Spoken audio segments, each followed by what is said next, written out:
네, 안녕하세요. 미국 주식 이슈워치 채널입니다. 오늘도 저희와 함께 깊이 있는 분석 시작해 보시죠. 오늘은 정말 많은 분들이 주목하고 계실 기업이죠. 한때는 반도체 시장의 절대 강자였지만 지금은 중요한 변화의 시기를 맞고 있는 인텔. 네, 바로 인텔의 곧 다가올 2025년 2분기 실적 발표에 대해 아주 자세히 파헤쳐 볼까 합니다. 특히 지난 3월에 새로 오신 리프탄 CEO, 이분의 턴어라운드 전략이 처음으로 시장의 평가를 받는 자리라서요. 이번 실적이 갖는 의미가 정말 남다른 것 같아요.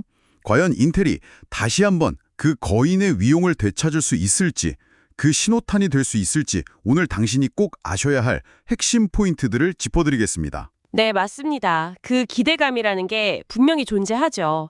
새로운 리더십에 거는 기대가 클 수밖에 없고요. 하지만 동시에 아주 냉정하게 현실적인 어려움들도 우리가 좀 봐야 합니다. 아시다시피 엔비디아나 AMD 같은 경쟁사들의 기세가 정말 무섭잖아요. 몇 년 동안 인텔이 고전했던 것도 사실이고요. 연이은 실적 부진, 또 과거의 전략적 판단 미스 같은 그런 그림자가 여전히 좀 짙게 드리워져 있는 상황입니다. 리프탄 CEO가 와서 기본으로 돌아가자 이렇게 외치긴 했지만 글쎄요, 이게 말처럼 쉬운 일은 아니거든요.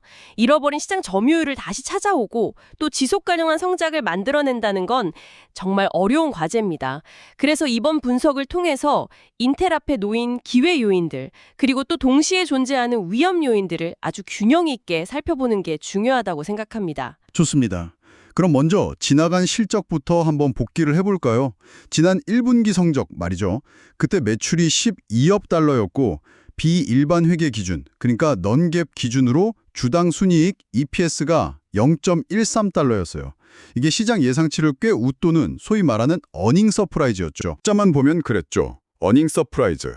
그렇죠. 그래서 이게 비용 통제 노력이 어느 정도 성과를 내기 시작했다. 이런 긍정적인 신호로 해석할 여지가 충분히 있었고요. 특히 그 데이터 센터 및 AI, DCAI라고 부르는 이 부문 매출이 8% 성장한 점은 상당히 고무적이었습니다. AI 시대의 중요한 부분이잖아요. 물론 그 부분은 긍정적으로 볼 수 있습니다. 하지만 그 속을 좀 더 자세히 들여다보면요. 이게 마냥 웃을 수만은 없는 상황이었어요. 전체 매출 자체는 전년 동기 대비 거의 정체 상태였습니다. 성장이 없었다는 거죠. 그리고 더 중요한 건 일반 회계 기준, 즉 GAAP 기준으로는 무려 8억 달러 순손실을 기록했어요. 이게 벌써 6분기 연속 적자입니다. 아, 6분기 연속이요? 생각보다 길었네요. 네, 상당히 심각한 상황인 거죠. 그리고 인텔의 핵심 사업이라고 할 수 있는 클라이언트 컴퓨팅 그룹, CCG 부문 매출은 오히려 8%나 감소했습니다. PC 시장이 아직 완전히 살아나지 못한 영향도 있겠죠. 또 미래 성장 동력으로 엄청나게 강조하고 있는 파운드리 사업, ISFS 말인데요. 이쪽 매출도 공개되긴 했지만 그 대부분이 인텔 내부 사업부 간의 거래였습니다. 그러니까 실질적인 외부 고객 확보 성과는 아직 미미하다, 이렇게 봐야 해요. 아, 내부 거래가 대부분이었다는 건 좀 실망스러운데요. 그렇죠. 그리고 결정적으로 실적 발표 후에 주가가 오히려 하락했단 말이죠. 그 이유가 바로 2분기 가이던스 때문이었습니다. 시장에서는 매출 한 12억 달러, EPS는 0.06달러 정도를 기대했는데 인텔이 제시한 가이던스는 매출 중간값이 11억 달러, EPS는 0.00달러, 그러니까 겨우 손익분기점 수준이었어요. 이게 시장 기대치에 한참 못 미치다 보니까 앞으로도 성장이 쉽지 않겠구나 하는 우려가 확 커진 거죠. 미래 성장성에 대한 불안감이 여전하다는 명확한 증거였습니다. 그렇군요. 1분기 실적이 표면적으로는 괜찮아 보였지만 속사정이나 미래 전망은 좀 어두웠다는 말씀이시네요? 자, 그럼 이제 가장 중요한 거죠. 다가올 2분기 실적 발표. 여기서 우리가 뭘 가장 눈여겨봐야 할까요? 핵심 포인트들을 좀 짚어주시죠. 네, 몇 가지 중요한 포인트가 있습니다. 첫 번째는 뭐니 해도 역시 새로운 리프탄 CEO의 턴어라운드 전략이 실제로 얼마나 잘 진행되고 있는가 이 부분을 확인하는 겁니다. 네, 그렇죠. CEO가 바뀐 후 첫 번째 성적표니까요. 맞습니다. 특히 연간 운영 비용 목표를 170억 달러로 낮추겠다고 공언했거든요. 상당한 규모의 비용 절감 계획인데 이게 실제로 구조조정을 통해서 얼마나 성과를 내고 있는지 그 재무적인 효과가 2분기 실적의 숫자로 나타나는지를 봐야 합니다. 말로만 하는 게 아니라 진짜 비용이 줄고 있는지 확인해야죠. 비용 절감 성과 중요하겠네요. 또 다른 건 뭐가 있을까요? 두 번째는 기술 리더십 회복과 관련된 부분입니다. 인텔이 과거의 영광을 되찾으려면 결국 기술력에서 다시 앞서 나가야 하거든요. 그래서 차세대 프로세서, 예를 들면 펜서레이크 같은 제품이나 특히 인텔이 사활을 걸고 있는 18A 공정 개발 로드맵이 계획대로 순조롭게 진행되고 있다는 어떤 구체적인 언급 혹은 증거가 나와줘야 합니다. 이게 순항 중이라는 메시지가 나오면 인텔이 다시 기술 리더십을 회복할 수도 있겠구나 하는 기대감을 높일 수 있겠죠. 아, 펜서레이크랑 18A 공정. 네, 저도 이 부분 정말 중요하다고 생각합니다. 기술 경쟁력이 핵심이니까요. 그럼 세 번째 포인트는 뭘까요? 세 번째는 바로 파운드리 사업, IFS의 실질적인 성과입니다. 아까 1분기 실적 때도 말씀드렸지만 그동안 외부 고객 확보가 좀 제한적이었다는 평가가 많았어요. 시장의 이런 의구심을 해소하려면 이번 실적 발표에서 정말 의미 있는 외부 고객 수주 소식이 나와줘야 합니다. 그냥 작은 규모 말고요. 이름만 대면 알만한 그런 고객사들을 확보했다는 발표가 필요해요. 네, 내부 거래 말고 진짜 외부 고객이요? 그렇죠. 인텔의 기술력을 믿고 우리 제품 생산을 맡기겠다. 이런 외부 고객이 얼마나 늘었는지가 IFS 사업의 성패를 가늠할 중요한 잣대가 될 겁니다. 그리고 당연히 기술 리더십의 핵심인 18A 공정 자체의 수율이나 신뢰성이 얼마나 개선되고 있는지도 중요하고요. 이걸 기반으로 만드는 펜서레이크 같은 제품 출시 계획에 차질은 없는지 이런 부분에 대한 업데이트도 꼭 확인해야 할 사항입니다. 파운드리 사업의 가시적인 성과와 18A 공정 진행 상황 알겠습니다. 그리고 또 어떤 점을 주목해야 할까요? AI 쪽 이야기도 좀 나올까요? 네, 네 번째 포인트로 바로 그 AI 시장에서의 반격 카드, 가우디 3, AI 가속기를 꼽을 수 있습니다.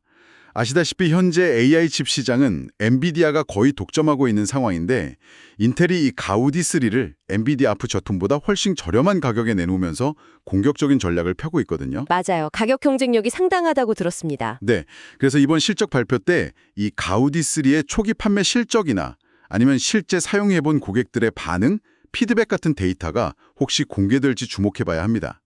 단순히 벤치마크 성능이 좋다고 발표하는 걸 넘어서 이게 실제 시장에서 고객들의 구매로 이어지고 있는지 그 증거를 확인하는 것이 중요하겠죠.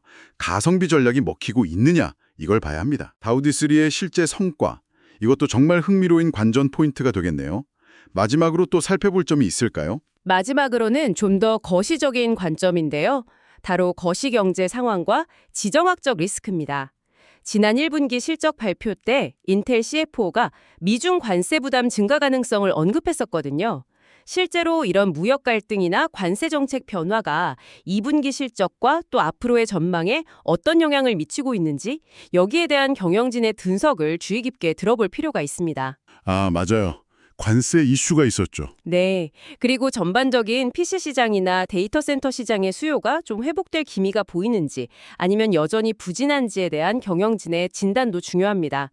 이게 인텔의 주력 사업 실적과 직결되니까요. 더불어서 월가의 애널리스트들이 인텔의 연간 EPS 전망치를 계속해서 하향 조정하고 있다는 점도 투자자 입장에서는 염두에 두어야 할 부분입니다. 시장의 기대치가 낮아지고 있다는 신호니까요. 그렇군요. 정리해보면 리프탄 CEO의 턴어라운드 전략 진행 상황, 특히 비용 절감 효과, 그리고 기술 리더십 회복의 열쇠인 18A 공정과 펜서레이크 개발 상황, 또 파운드리 사업의 실질적인 외부 고객 확보 성과, AI 칩인 가우디3의 초기 시장 반응, 마지막으로 거시경제 및 지정학적 리스크 영향까지 정말 살펴볼 게 많네요. 네, 정말 다각도로 짚어봐야 할 중요한 포인트들입니다. 어느 하나 소홀히 볼 수 없죠. 그럼 이런 상황들을 종합적으로 고려했을 때 인텔에게는 어떤 기회 요인들이 있다고 볼 수 있을까요? 긍정적인 측면에서 좀 보자면요. 기회 요인이라면 역시 첫 번째는 강력한 리더십 교체죠. 리프탄이라는 업계에서 잔뼈가 굵은 인물이 CEO로 왔다는 것 자체가 변화에 대한 기대감을 갖게 합니다. 그리고 앞서 말한 비용 절감 노력이 성공적으로 진행된다면 재무구조 개선 효과가 나타날 수 있다는 점도 기회 요인이고요. 또 AI 시장에서 엔비디아의 대안을 찾는 고객들을 대상으로 가우디3 같은 제품으로 틈새 시장을 공략할 수 있다는 점, 이것도 분명 기회가 될 수 있습니다. 가격 경쟁력이 있으니까요. 그리고 아주 장기적인 관점에서 본다면 미국 정부의 지원을 등에 업고 파운드리 사업을 성공적으로 안착시킬 경우 이게 새로운 성장 동력이 될 가능성도 분명히 있습니다. 이건 정말 긴 호흡으로 봐야겠지만요. 네, 새로운 리더십, 비용 절감, AI 틈새 공략, 장기적인 파운드리 성장 가능성, 확실히 기회 요인들도 있네요. 하지만 동전의 양면처럼 위험 요인도 명확하겠죠. 어떤 점들을 가장 우려해야 할까요? 위험 요인도 만만치 않습니다. 가장 큰 건 역시 경쟁 환경이죠. AMD의 약진은 계속되고 있고 엔비디아는 AI 시장에서 너무나 강력한 지배력을 구축했습니다. ARM 기반 칩들의 부상도 있고요. 이 치열한 경쟁 속에서 인텔이 과거의 위상을 되찾는다는 게 정말 쉽지 않아요. 두 번째는 턴어라운드 계획 자체의 실행 리스크입니다. 계획은 거창하지만 이걸 실제로 실행에 옮기고 성과를 내는 과정은 훨씬 더 어렵거든요. 구조조정에 따른 내부 혼란이나 기술 개발 지연 같은 문제들이 발생할 수 있습니다. 그리고 네 번째는 역시 시장 수요 회복이 생각보다 더디다는 점입니다. PC 시장도 그렇고 데이터 센터 투자도 일부 기업들을 제외하면 아직은 좀 주춤하는 모습이거든요. 거시경제 불확실성도 여전하고요. 이런 외부 환경이 인텔의 발목을 잡을 수도 있습니다. 마지막으로 파운드리 사업의 불확실성도 빼놓을 수 없죠.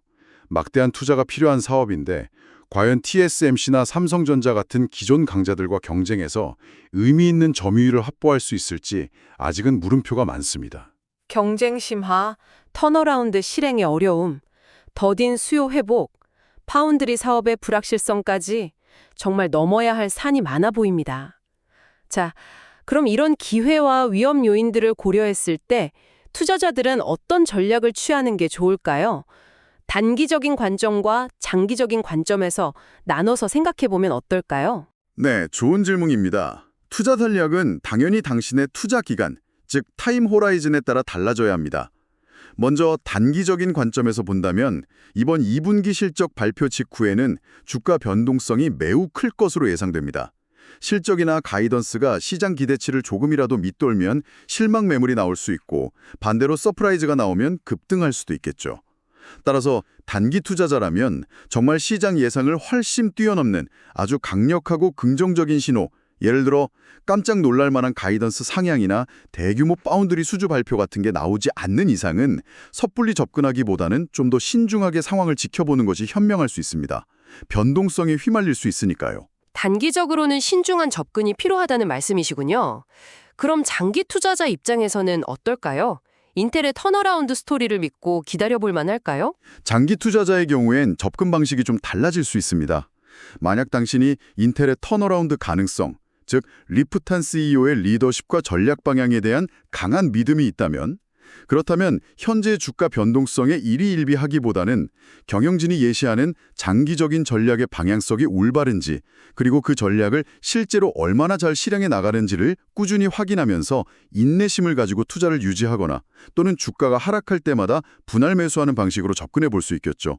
하지만 반대로 아직 턴어라운드에 대한 확신이 부족하다면 굳이 지금 불확실성을 안고 투자하기보다는 좀 더 기다렸다가 파운드리 사업에서 가시적인 성과가 나온다거나 18A 공정의 기술력이 입증되는 등 뭔가 확실한 긍정적 시그널이 나타날 때까지 관망하는 전략도 충분히 유효합니다. 장기 투자자라도 턴어라운드에 대한 믿음의 정도에 따라 전략이 달라질 수 있겠군요.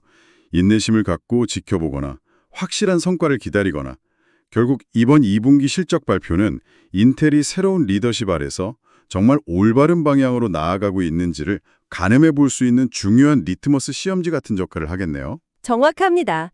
리트머스 시험지라는 표현이 딱 맞네요. 그러니까 우리 청취자 여러분들도 단기적인 주가 움직임에 너무 연연하기보다는 인텔이라는 거대 기업이 과연 근본적인 경쟁력을 회복할 수 있을지 그 큰 그림에 좀 더 초점을 맞춰서 이번 실적 발표를 지켜보시면 좋겠습니다. 자, 그럼 여기서 마지막으로 질문을 하나 던져보면서 마무리할까 합니다.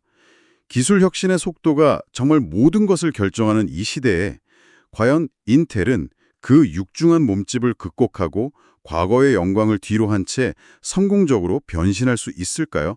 아니면 그 거대한 규모가 오히려 변화의 발목을 잡는 족쇄가 될까요? 당신의 생각은 어떠신가요? 정말 흥미로운 질문입니다. 그 답은 아마도 앞으로 몇 년간 인텔이 보여줄 행보에 달려있겠죠. 마지막으로 꼭 당부드리고 싶은 말씀이 있습니다. 오늘 저희가 제공해드린 모든 정보와 분석은 현재까지 공개된 자료들을 바탕으로 한 저희의 의견이며 특정 종목에 대한 매수나 매도 추천이 아님을 분명히 밝힙니다. 모든 투자 결정과 그에 따른 최종적인 책임은 전적으로 투자자 본인에게 있다는 점 반드시 기억해 주시기 바랍니다. 네, 맞습니다. 또한 이 분석 내용의 일부는 저희가 AI의 도움을 받아 생성했을 수도 있습니다. 따라서 실제 정보와 약간의 차이가 있을 수도 있다는 점도 유의해 주시면 감사하겠습니다. 네, 신중한 판단을 부탁드립니다. 오늘 심층 분석은 여기까지입니다. 다음 시간에도 여러분의 성공적인 투자를 위한 깊이 있는 정보로 찾아뵙겠습니다. 지금까지 미국 주식 이슈워치였습니다. 감사합니다. 감사합니다.